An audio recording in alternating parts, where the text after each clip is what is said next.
আসসালামু আলাইকুম। আশা করি আপনারা সবাই ভালো আছেন। আল্লাহর অশেষ রহমতে আলহামদুলিল্লাহ আমরা সবাই ভালো আছি। আজকের দিনটা আমার জন্য ভীষণ স্পেশাল, কারণ আমি চলে এসেছি আমার বাবার বাড়ি, আমার নিজের ঠিকানা, আমার আপন ঠিকানা। আমি এসে আমার ফুল গাছগুলো দেখছিলাম, চারপাশটা হাঁটছিলাম, দেখছিলাম। এই যে ঢাকার ওপর আমার মা শশা গাছ লাগিয়েছে, মাশাল্লাহ প্রচুর শশা ধরেছে আলহামদুলিল্লাহ। এই তো আমাদের জাম্বুরা গাছ, এই প্রথম জাম্বুরা গাছে জাম্বুরা ধরেছে, তাও আবার একটা জাম্বুরা ধরেছে আলহামদুলিল্লাহ। আল্লাহ যা দিয়েছে আলহামদুলিল্লাহ তাতেই শুকরিয়া। কমলা গাছে মাশাল্লাহ প্রচুর পরিমাণ কমলা ধরেছে, কিন্তু আগের বারের সাইজগুলো একটু বড় বড় ছিল, এবার সাইজগুলো একটু ছোট। মা পুঁই শাক গাছ লাগিয়েছে, এখানে চাল কুমড়া গাছ লাগিয়েছে, মরিচ গাছ লাগিয়েছে। বৃষ্টি পেয়ে গাছগুলো আরও তাজা তাজা হয়েছে। কলা গাছে এই তো কাঁচকলা ধরেছে মাশাল্লাহ, কত বড় একটা ছড়া ছেড়েছে। ওই দেখেন আরেকজন কি করতেছে, শশা গাছটাকে বারবার শশাটা ছেঁড়ার জন্য শশা গাছের লতাগুলা ধরে টান দিতেছে, শশা ধরে টান দিতেছে, লতাগুলা টান দিতেছে। তারপর পিড়া নিয়ে আসছে পাড়ার জন্য, পারতেছে না। তারপর আনলোক আইডিয়া বাইর করছে, কি ঠিকা নিয়ে আসছে, ভাতের ঠিকা। এখন ভাতের ঠিকার উপর দাঁড়ায় পারতে পারছে, এখন লতা ধরে টানতেছে। বললাম যে লতা ধরে টাইনো না, মুচড়াইয়া পরে পারো। এখন পায়রা দেখেন বোরকাদাতে সে কি আনন্দ, বোরকাদাতের হাসি দিতেছে। দুপুরে মা রান্না করছে আমার পছন্দের গাড়ি দিয়ে হচ্ছে শোল মাছ দিয়ে রান্না করছে। তারপর হচ্ছে লতি শাক রান্না করছে। তারপর হচ্ছে আলু ভর্তা করছে। তো আমাদের দুপুরে খাওয়া শেষ করে আমার মুনতাহার দুপুরে খাওয়ার ব্যবস্থা করলাম। মুনতাহা খাবার দেখলে খাওয়ার আগে কান্না করে খিদার জন্য, আবার খাবার দেখলে তার কান্না শুরু হয়ে যায়। খাবার দেখলে সে খাবার একটুও খাইতে চাইবো না, কান্না করব। এই যে তারা সবাই মিলে আড্ডা শুরু করছে। এর মধ্যে আমরা দুই বোন চলে গেছি কদম ফুল ছিঁড়তে। আসলে বর্ষার পরিপূর্ণতাই না দেয় বর্ষার কদম ফুল। আমার কাছে খুব ভালো লাগে, আমার পছন্দের একটা ফুল হচ্ছে কদম ফুল।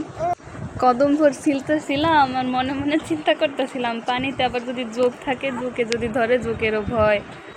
এই দেখেন আকাশটা কত সুন্দর ফ্রেশ, বৃষ্টি হওয়ার কারণে আকাশটা খুব সুন্দর লাগছে। বৃষ্টির পরে আবহাওয়াটা খুব সুন্দর লাগে আমার কাছে, সব কিছু ফ্রেশ ফ্রেশ লাগে। তারপর হচ্ছে কদম ফুলগুলো ছিঁড়ে, কদম ফুল ছিঁড়া শেষে আমরা ঢং করতে করতে কদম ফুল নিয়ে এসেছি। এখন আমরা চলতে যাচ্ছি প্রজেক্টে, ঘুরতে যাচ্ছি। আমিনার খালামণির হাত ধরে হাঁটছে। ওই যে আমাদের বড় নেতা, আমাদের নেতা আগে আগে হেঁটে চলে যাচ্ছে। আমিনা ডাক দিচ্ছে, ওমর দেখা যায় গাড়ি আসতেছে। এর মধ্যে উনি একবার দৌড় দিবে।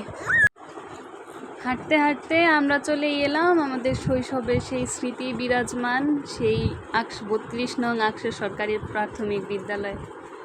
এখানে যে কত আনন্দ, কত স্মৃতি, কত কান্না এখানে মিলেমিশে আছে, বলার ভাষা আসলে নেই, বলে আসলে বোঝানো যাবে না। ছোটোবেলার যত স্মৃতি সব এখানে জমা আছে। যখন রাস্তা দিয়ে যাই, স্কুলটাকে দেখি, তখন বুকের মধ্যে কেমন যেন হু হু করে একটা কষ্ট, কেমন যেন একটা কষ্ট লাগে, বলে বোঝাতে পারবো না আসলে। এই অনুভূতিগুলো বলে বোঝানো যায় না। মনে হয় যে সেই ছোটোবেলায় আবার ফিরে যাই। ছোটোবেলাটাই তো কত সুন্দর ছিল, কত আনন্দের ছিল। ছোটোবেলায় ফিরে যেতে ইচ্ছে করে। এই যে এই ভবনটা হচ্ছে নতুন দিয়েছে। আমরা হচ্ছে পাশের ভবন ছিল, আমরা সেখানে ক্লাস করতাম, সেখানে পড়াশোনা করতাম। এই ভবন হচ্ছে রিসেন্টলি এই ভবন এটা করছে। হচ্ছে ঐতিহ্যবাহী তাল গাছ, দেখতে পাচ্ছেন তাল গাছটা, ওটা হচ্ছে ঐতিহ্যবাহী তাল গাছ। আগে যখন এই স্কুলে পড়তাম তখন সবাই বলতো আসলে এটা এখানে নাকি তাল গাছে নাকি জিন ভূত পেতনি থাকে, এখান থেকে নাকি একটা বড় আপুকে জিনে ধরছে, এইসব গল্প আসলে শুনতাম সবাই মিলে। আবার এই তাল গাছের নিচে বসে বসে এইসব গল্প করতাম। এই তাল গাছের নিচে বসে আমরা তেঁতুল মাখাই খাইতাম। তারপর হচ্ছে জোতাচুর খেলতাম, গোল্লা ছুট খেলতাম।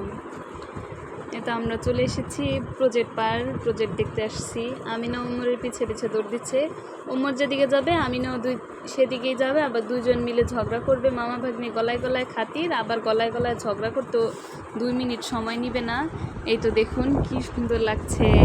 ওখানে হচ্ছে মাছেরও যে গোল একটা যেন কি দেয়, আমি আসলে বুঝতে পারি না, অনেক জায়গায় দেখছি।